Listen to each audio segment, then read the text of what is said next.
orang-orang yang mendatangi dukun,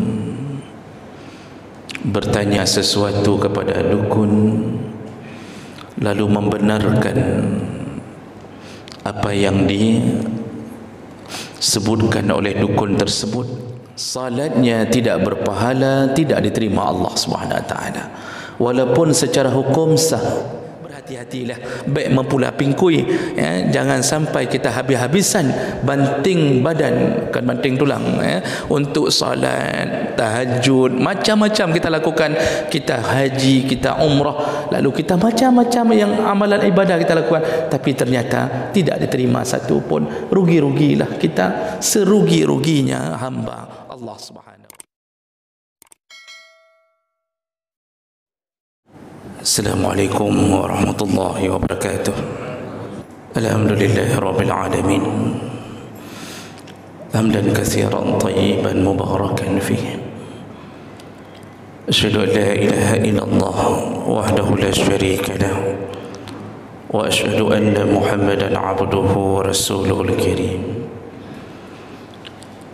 Allahumma salli wa sallim ala nabiyyina wa sayyidina Muhammadin wa ala alihi wa ashabihi ajma'in. Amma ba'd. Rabbi shrah li sadri wa yassir li amri wahlul 'uqdatam min lisani yafqahu qawli. Segala puji bagi Allah, kemudian salawat dan salam kepada Rasulullah, pada keluarga dan seluruh sahabat-sahabatnya. Bapak Ibu jamaah salat subuh yang Allah muliakan, insyaallah di 2 bulan yang lalu kita pernah bertemu dan kita membahas tentang golongan orang-orang yang ditolak salatnya oleh Allah Subhanahu wa taala. Dan kita telah membahas 2 golongan di antaranya, yaitu orang-orang yang mendatangi dukun, bertanya sesuatu kepada dukun, lalu membenarkan apa yang disebutkan oleh dukun tersebut, maka tertolaklah salatnya 40 hari 40 malam. Tidak diterima salatnya 40 hari 40 malam. Itu pertama sekali datang. Datang yang kedua ditolak lagi 40 hari 40 malam. Datang yang ketiga ditolak lagi oleh Allah, terus bertambah, terus bertambah. Itu golongan pertama, orang-orang yang tidak diterima salatnya oleh Allah. Jadi Imam Nawawi mengatakan salatnya sah, namun tidak makbul, tidak diterima. Golongan yang kedua yang sudah kita bahas, yaitu orang-orang yang meminum atau mengkonsumsi khamar dan sejenisnya. Orang-orang yang mabuk, meminum khamar atau sejenisnya, narkoba, ganja, pim, sabe, sama. Pertama sekali dia mencicipi itu, langsung ditutup pintu salatnya 40 hari 40 malam. Fa in ada, kalau dia mengulanginya kali kedua, maka ditutup lagi 40 hari 40 malam. Kalau dia bertaubat, diterima taubatnya. Fa in ada, tapi kalau dia mengulanginya lagi, kembali ditutup pintu salatnya 40 hari 40 malam. Dan kali keempat dia masih mengulang perbuatan itu, maka Rasulullah mengatakan, demi jiwaku di tangan Allah, mereka nanti di hari kiamat, ku pastikan, kata Rasulullah, ku pastikan, ku jamin, mereka akan masuk neraka dan kemudian mereka akan diminumkan minuman dari neraka, iaitu tinatul khabal.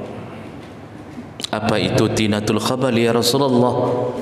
Rasulullah menjawab, sadidun min ahlin nar, iaitu darah bercampur nanah yang keluar dari penduduk neraka, menjadi minuman orang-orang yang mati hari ini dalam keadaan belum bertaubat dari sabu-sabu, ganja dan minuman keras. Jadi ini yang kita sudah bahas, dan sebagai pengingat ulang, masih tersisa 3 kelompok lagi. Karena 2 bulan yang lalu tidak cukup waktu, tersisa 3 kelompok lagi, dan ini disebutkan dalam satu hadis Nabi sallallahu alaihi wasallam. Dari Abu Hurairah radhiyallahu anhu qala Rasulullah sallallahu alaihi wasallam, Rasulullah berkata, salasatun la tartafi'u salatuhum fawqa ru'usihim shibran. Ini dikumpulkan 3 orang ini dalam satu hadis. Kata Rasulullah, ada 3 orang, semua 3 orang ini tidak akan naik pahala salatnya walaupun sejengkal di atas kepalanya.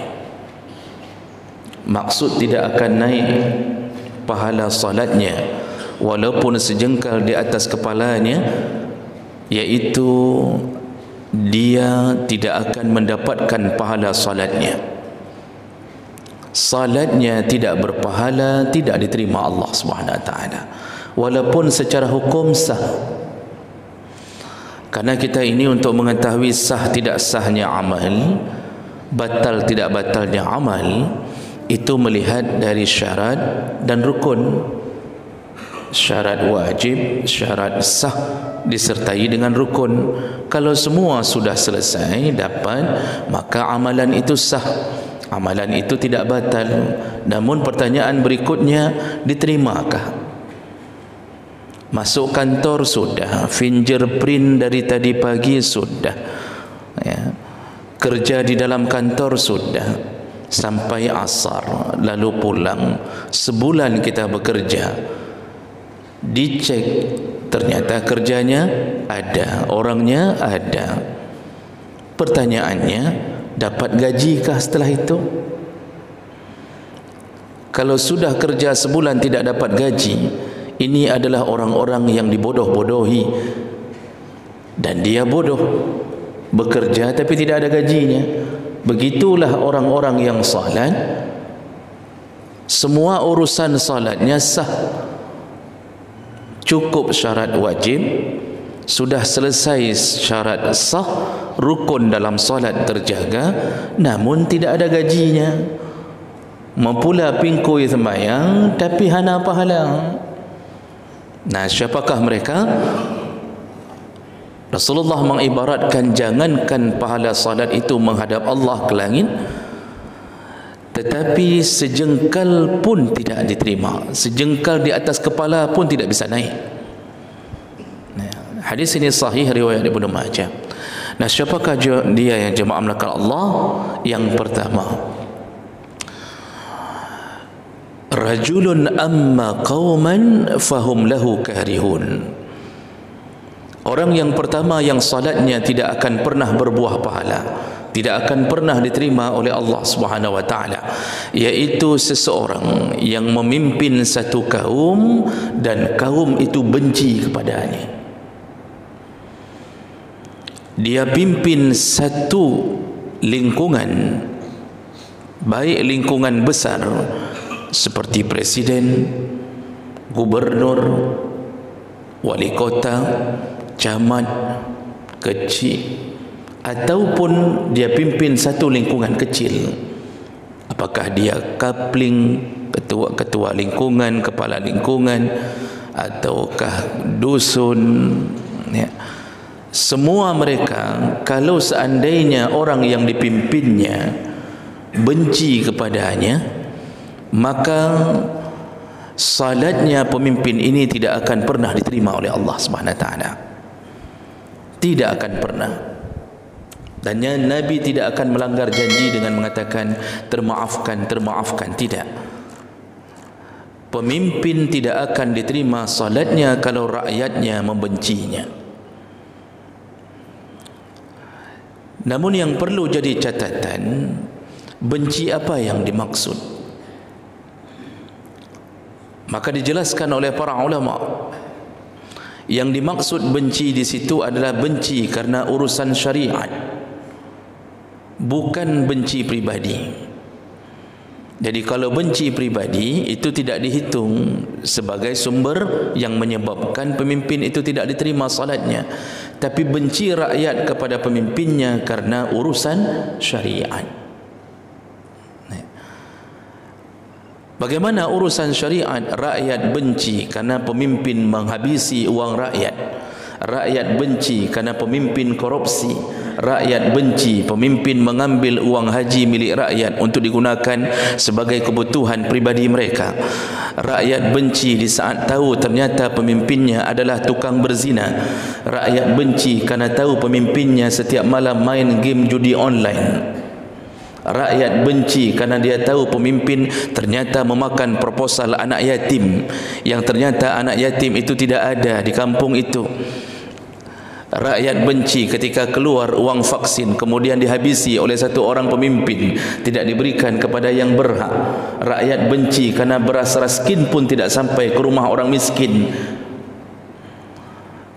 Syariat, masalah penipuan, ya, masalah kecurangan dia, masalah dia tidak mau salat. Rupanya pemimpin tidak mau salat. Begitu rakyatnya berbisik-bisik, rakyatnya mengatakan, hai kuing, aneh temayang,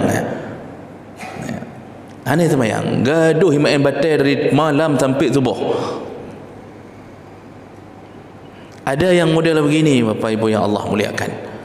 Rakyat tidak diperhatikan, yang penting tanda tangan, cok peng proyek, habis urusan. Kapan nanti baru menampak di masjid-masjid Allah menjelang pilkada 2024? Baru delong. Hanya kadelong. Kamu mulai dengan baju kokong, ya, kemudian dengan kain sarung, lalu kemudian mulai berkampanye lagi kepada rakyat bahawa engkau akan begini, kalau aku terpilih akan begini. Setelah itu kembali berbuat maksiat, kembali menyakiti rakyatnya. Kebencian di hati semua rakyat. Kalau Imam Ahmad bin Hanbal itu membatasi 3 orang saja minimal benci karena urusan syariat, semua salat mereka ini tidak diterima Allah Subhanahu wa taala. Dan ini berefek kepada kemarahan Allah. Rasulullah sallallahu alaihi wasallam pernah berdoa kepada Allah, ya Allah, sayangilah para pemimpin yang menyayangi umatku. Dan beliau sambung, ya Allah, hancurkanlah hidup para pemimpin yang telah menghancurkan umatku. Nah, jadi jemaah mereka Allah, ini terjadi di mana-mana. Hari ini kita sudah masuk dalam proses menunggu detik-detik datangnya kiamat al-kubra. Satu persatu tanda-tanda diberikan oleh Allah Subhanahu wa taala. Kata Rasulullah sallallahu alaihi wasallam, tidak akan terjadi kiamat sampai munculnya zaman fitnah, sanawatin khadda'an, sampai munculnya zaman fitnah. Mana yang disebut zaman fitnah? Yang amanah dianggap pengkhianat, ditangkap sana sini. Guru, ustaz, ulama, ya, diuber-uber, suka-suka ditangkap. Yang berkhianat, yang memakan uang rakyat, yang punya kepentingan pribadi, dianggap orang amanah, dijadikan orang yang mempunyai jabatan. Padahal orang tahu semuanya dia pengkhianat, tetapi diberikan selapang-lapangnya tempat, dijadikan menteri, dijadikan ini, dijadikan itu. Lalu si jujur dianggap pembohong, yang bohong dianggap jujur. telah datang sanawat. Rasulullah tidak mengatakan sana, Rasulullah tidak mengatakan titun.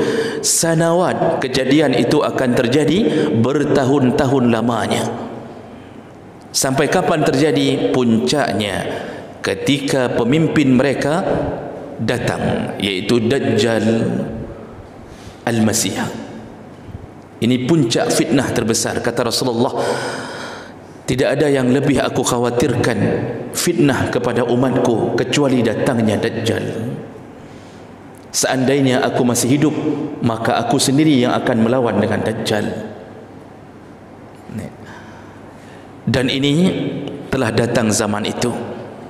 Zaman yang kita tahu, zaman yang kita tidak bisa pungkiri bahawa pemimpin tidak lagi memikirkan rakyat. Dan di ujung hadis Rasulullah menyebutkan di zaman itu muncul kelompok Ruwaibidah. Siapa Ruwaibidah? Yaitu orang-orang yang bodoh, as-safih, orang-orang yang bodoh, tidak ada ilmu agamanya, tidak mengerti hukum, dia tidak tahu apa-apa tentang urusan bagaimana Allah marah kepadanya, tidak tahu hukum halal haram, lalu kemudian dia berbicara urusan kemaslahatan manusia. Lihatlah hari ini, Masya Allah, orang-orang munafik diberi tempat begitu luasnya, disuruh bicara tentang urusan agama, disuruh obrak-abrik Al-Quran, dibayarkan untuk urusan itu. Rakyat kebingungan untuk mengetahui kebenaran dalam agamanya. Dan seluruh mereka, kalau mereka salat, maka tidak satu rakaat pun diterima oleh Allah Subhanahu Wa Taala. Tapi biasa je orang lagi nyoh hanai semayang. Karena orang salat itu biasanya sedikit mendapatkan pagar dari Allah untuk tidak melakukan maksiat. Maka orang-orang yang hari ini bermaksiat itu biasanya tidak salat. Kalaupun salat, maka salatnya pun tidak bisa mencegahnya daripada keji dan mungkar, asal-asalan salatnya. Jadi inilah kelompok pertama yang Allah tidak akan terima salat mereka ketika dibenci oleh rakyat dalam urusan syariat. Tapi kalau benci pribadi, hanaruh hidamangnya, tidak masuk golongan yang dimaksud kalau bencinya pribadi. Mungkin pemimpin ini dulu pernah punya kelas pribadi dengan seseorang, lalu orang ini mengatakan, drone hana terima semayang oleh Allah, drone pemimpin ini, anda ini pemimpin, anda tidak akan diterima salatnya. Dulu ingat waktu kita SD, bagaimana urusan kita berantam dulu, aku benci kepadamu sampai sekarang. Ini urusan pribadinya, hanai damang dalam urusannya.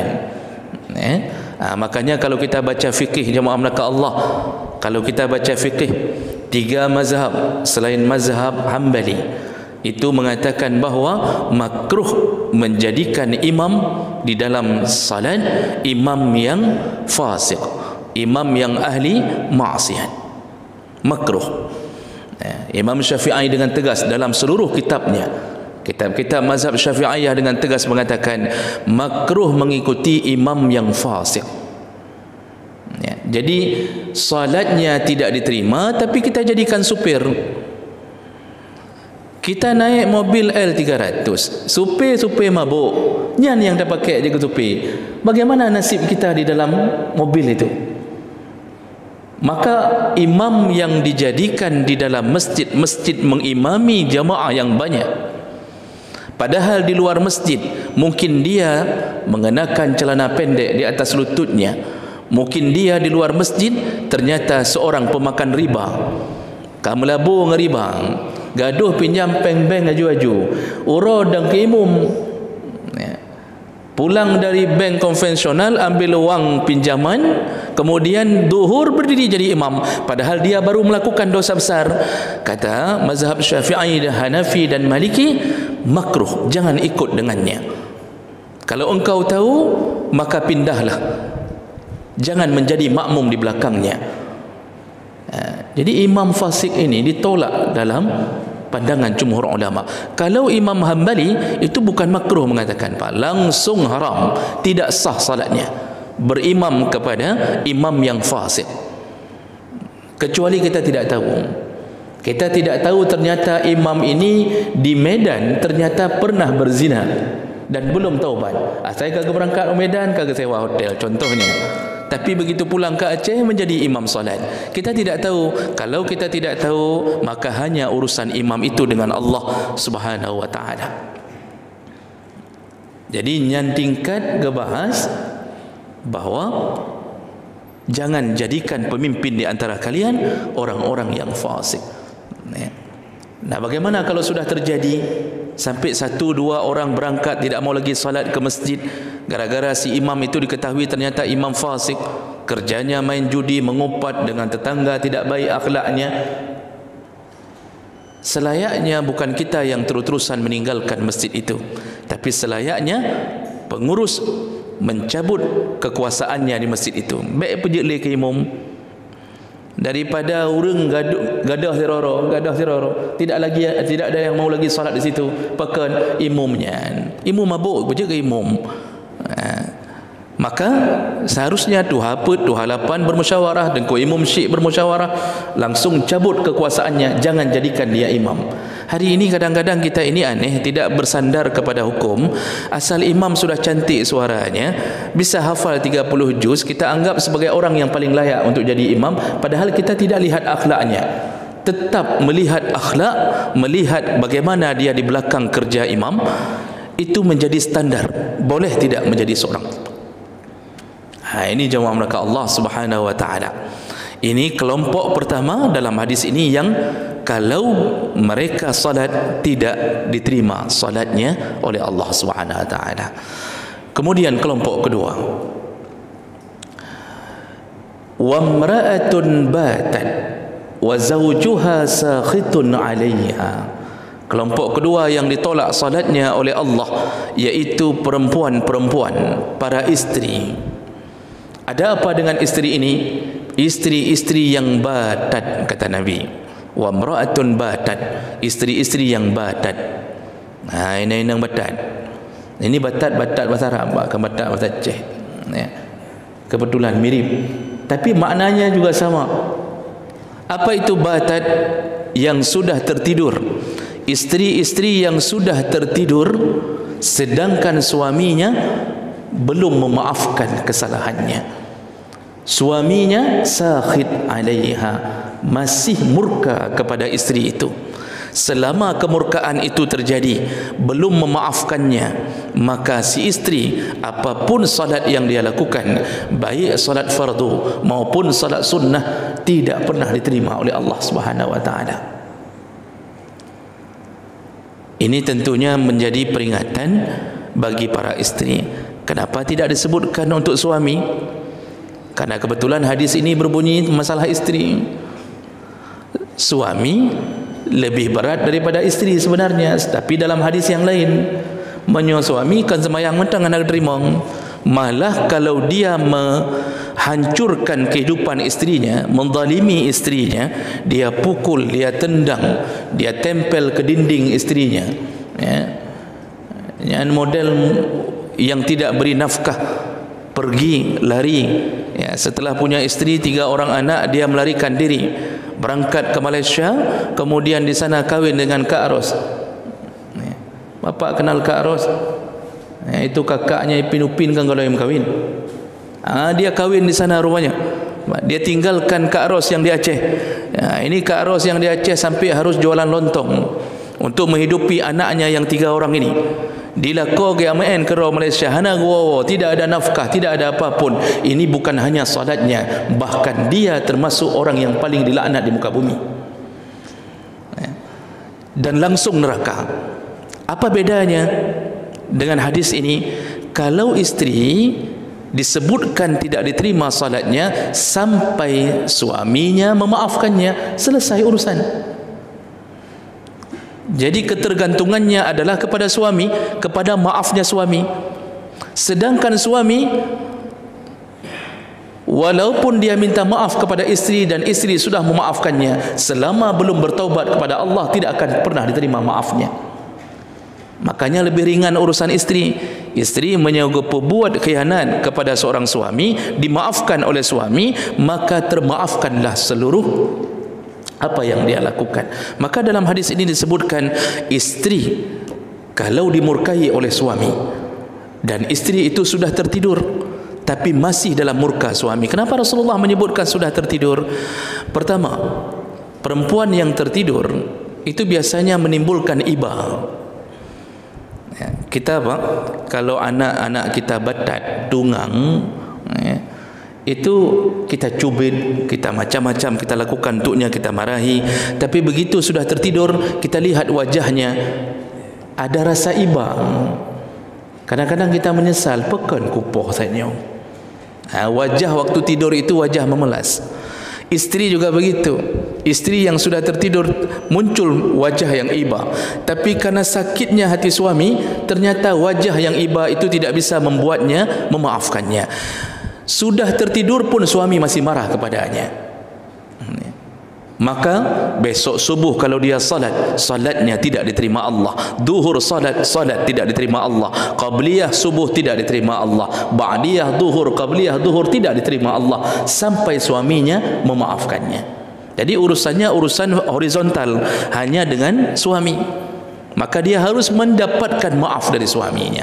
Nah, kemudian dijabarkan lebih jauh oleh para ulama, ada apa? Dosa apa sehingga membuat Allah tidak menerima salatnya isteri ini? Jemaah maka Allah, isteri itu dihalalkan oleh Allah kepada seorang laki-laki setelah laki-laki berjuang. Perjuangan menghalalkan seorang perempuan kepadanya itu berat.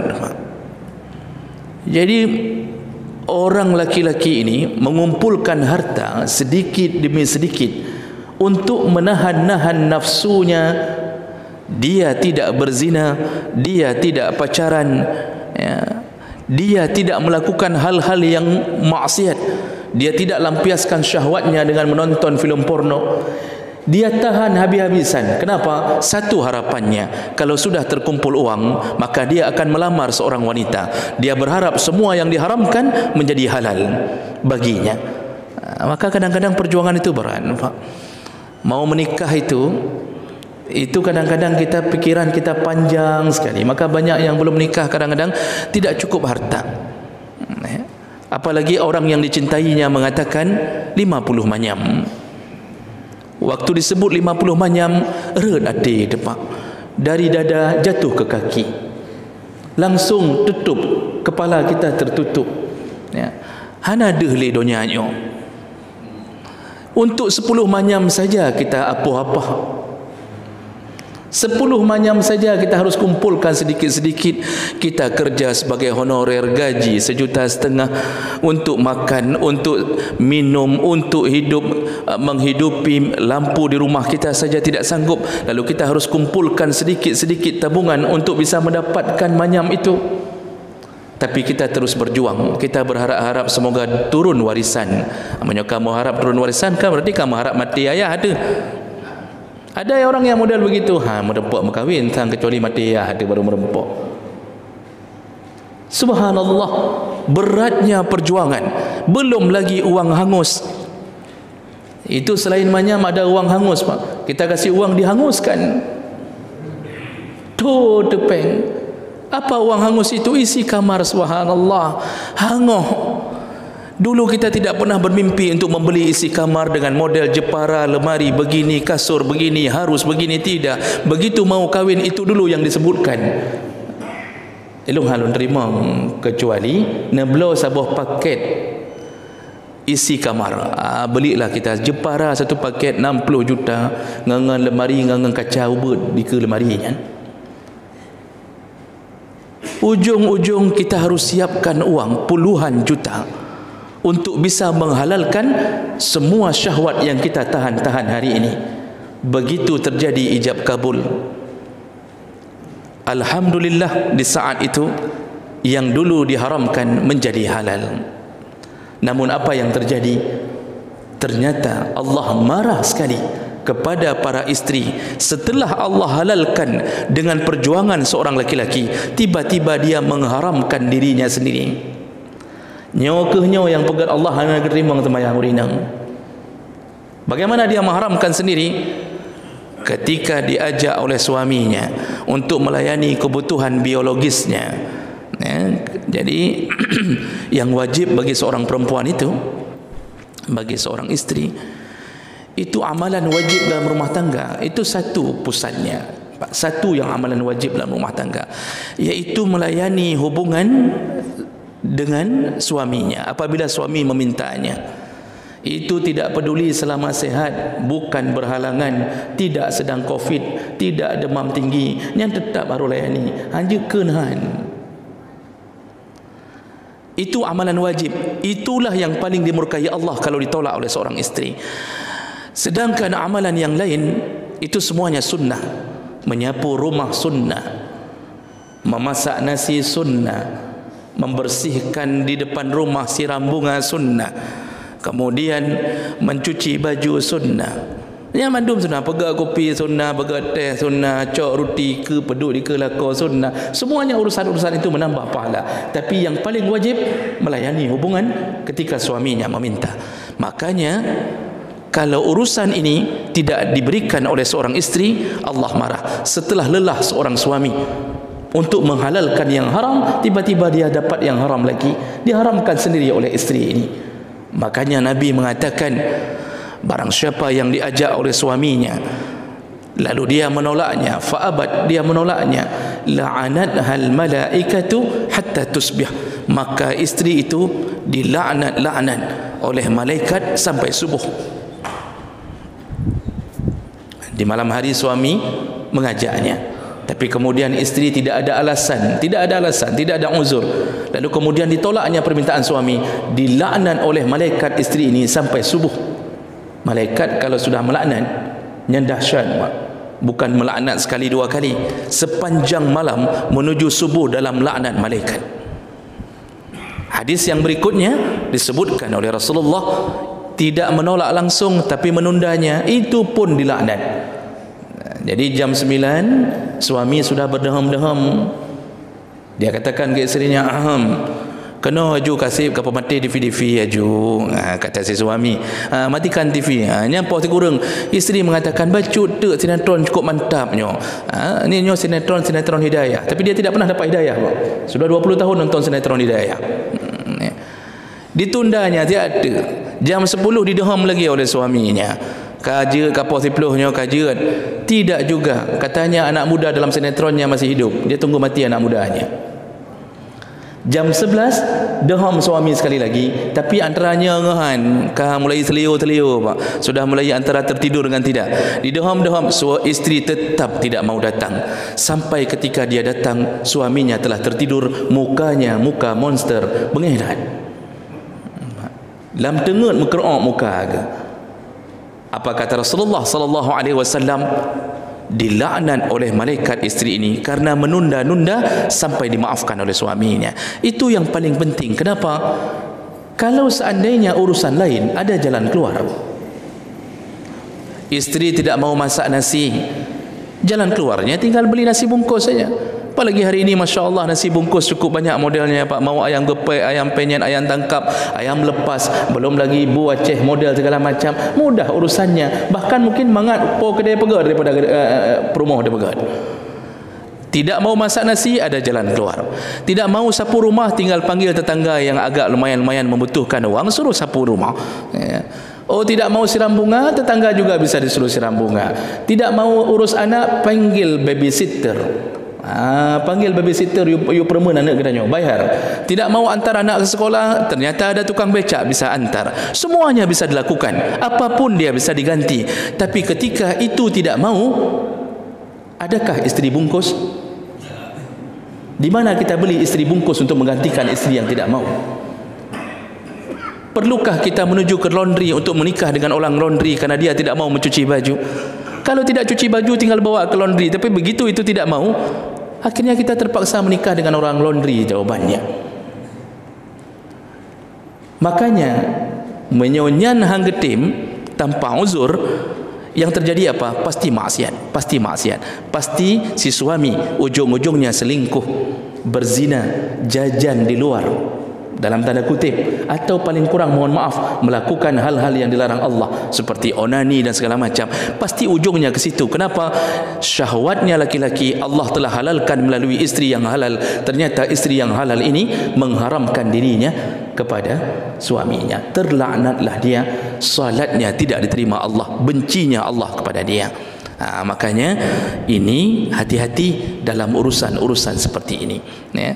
Nah, ini yang kedua, ya, ke 45 menit. Yang terakhir, ini akan terakhir, ini betul-betul terakhir Pak, ya. Ana tripli. Kelompok ketiga yang diharamkan oleh Allah, tidak akan diterima salatnya oleh Allah. Siapa dia? Al-akhawani mutasarimani, yaitu dua orang yang bersaudara dan kemudian mereka saling memutuskan silaturahim. Dua orang bersaudara, akhawan, apakah kandung ataukah tidak kandung tapi masih hubungan kerabat, ataupun sesama muslim. Mutasariman, mereka saling memutuskan silaturahim bukan dengan perkara yang dibolehkan Allah, maka kedua-duanya tidak akan diterima oleh Allah sampai keduanya berdamai. Kita sudah putus silaturahim dengan adik kandung kita, tidak bicara sudah 2 tahun, gara-gara urusan warisan. Biasanya pemutus silaturahim paling tajam itu uang. Dulu baik-baik, setiap Sabtu Minggu kita sempatkan ke rumah adik. Asal pergi ke Bandar Aceh, adik tinggal di Biren, tapi motor siat rumah adik. Adik juga begitu, asal mau ke Medan tetap ke rumah abangnya di Lok Semawai, dia piuh. Tapi semenjak urusan warisan bukan dibagi dengan hukum Allah, terjadi kecurangan. Semenjak itu semua saudara ini tidak mau lagi saling bersilaturahim. Makanya hati-hati Pak, pemutus silaturahim paling tajam itu uang. Maka disuruh oleh Allah, bagilah warisan sesuai dengan hukum Allah, supaya tidak terjadi sesuatu dalam hati yang menyebabkan putusnya silaturahim. Ternyata putus, dan kita sengaja memutuskannya setelah pun kita terlibat dalam kecurangan itu. Orang yang putus silaturahimnya, selain dikurangi rezekinya, tidak diberkahi umurnya, juga ditolak salatnya oleh Allah sampai mereka berdamai. Makanya bahaya urusan ini. Kecuali setelah kita berusaha untuk menyambungnya, ternyata dia tidak mau menyambungnya, maka itu baru urusan dia dengan Allah. Kita lepas dari Allah. Berdasarkan hadis Nabi SAW, seorang perempuan mengadu kepada Nabi, "Ya Rasulullah, saudaraku menzalimiku, tapi aku tetap berbuat baik kepadanya. Aku bersilaturahim kepadanya, bahkan aku mendatanginya, mengantarkan makanan untuknya, tapi mereka membenciku ya Rasulullah." Apa kata Rasulullah? "Seandainya benar yang engkau katakan." Karena ada orang yang cerita kadang-kadang membenar-benarkan diri, padahal haji yang salah. Makanya Rasulullah dengan bijaksana mengatakan, seandainya benar yang engkau katakan, maka engkau telah mengantarkan pasir panas ke rumah mereka. Maksudnya apa? Engkau telah mengantarkan neraka dari rumahmu menuju ke rumah orang yang tidak mau menyambung silaturahim kembali. Padahal kita telah berbuat baik. Kita telah telepon tidak diangkat. Kita kirim WA tidak diangkat. Kita kirim SMS tidak dibalas. Kita kirimkan apapun, dia jawab dengan kasar. Dia tidak mau lagi berhubungan dengan kita. Di saat itu kita telah memindahkan neraka dari rumah kita ke rumahnya. Kita aman di saat itu. Tapi kalau dua-duanya petenida, dua-duanya tidak mau menyambung silaturahim kembali, maka kedua-duanya tidak diterima salatnya oleh Allah sampai mereka kembali berdamai. Dan putus silaturahim ini Pak berat, karena bukan hanya itu. Di malam nisfu Sya'ban, hadis-hadis yang kuat mengatakan bahawa semua dosa diampunkan Allah bagi mereka yang memohon ampun, kecuali mereka yang terjadi syahna, yaitu syahna orang-orang yang memutuskan silaturahim. Nah, jadi ada dua orang yang tidak diterima doanya di malam itu oleh Allah. Asyirk, yaitu orang yang melakukan kesyirikan, dan yang kedua asyahna, mereka yang memutuskan silaturahim. Di malam nisfu Sya'ban pun tidak diampunkan Allah Subhanahu wa taala. Semua urusan hari Senin, hari Kamis, hari diangkatnya amal, hari diangkatnya amal.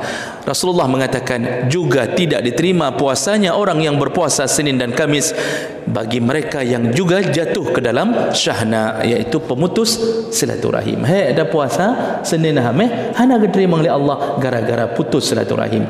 Orang yang boleh diputuskan silaturahim siapa? Mereka yang ahli maksiat. Ada katanya berjudi, berzina. Kita sudah ingatkan berulang-ulang, dia tidak mau dengar kita. Boleh putuskan silaturahim, tapi tidak boleh selama-lama. Cukup untuk memberi efek jera kepadanya. Kalau dia sudah taubat, maka wajib kembali untuk menyambung silaturahim itu. Ini terjadi di masa Rasulullah waktu perang Tabuk. Dalam surat Taubah 3 orang tidak mau ikut perang. Ka'ab bin Malik dan kawan-kawan, ada 2 orang lagi itu tidak mau ikut perang dengan alasan mereka tidak sanggup, padahal mau panen di kebun, sehingga tidak ikut jihad fi sabilillah. Pulang dari medan jihad, langsung Rasulullah memerintahkan berdasarkan perintah Allah, 3 orang ini jangan bicara dengan mereka. Jadi Rasulullah langsung suruh putuskan silaturahim, jangan bicara, sehingga mereka tidak ada teman bicara. Sahabat siapapun yang mereka ucapkan salam, sahabat tidak mau menyahut salam. Kata sahabat, kalau Rasulullah tidak mau menyahut salammu, kami pun tidak akan. Jadi diputuskan silaturahim dengan 3 orang ini selama 50 hari. 50 hari. Hana begah-begah apa? Sampai datang ayat Allah mengampunkan dosa mereka bertiga. Setelah mereka memohon ampun, barulah Rasulullah berbicara kembali. Jadi je dapat putus silaturahim dengan bandit-bandit, dengan pancuri-pancuri, ya, tapi bukan selama-lama, untuk memberi efek jera. Nah, inilah jemaah melakukan Allah Subhanahu wa taala, orang-orang yang ditolak salatnya oleh Allah Subhanahu wa taala. Berhati-hatilah baik mempula pingkui, ya, jangan sampai kita habis-habisan banting badan, kan banting tulang, untuk salat, tahajud, macam-macam kita lakukan. Kita haji, kita umrah, lalu kita macam-macam yang amalan ibadah kita lakukan, tapi ternyata tidak diterima satu pun. Rugi-rugilah kita, serugi-ruginya hamba Allah Subhanahu wa taala. Mudah-mudahan ini bermanfaat dan semoga Allah mempertemukan kita kembali di dalam surganya. Demikian Bapak Ibu yang Allah muliakan. Wassalamualaikum warahmatullahi wabarakatuh.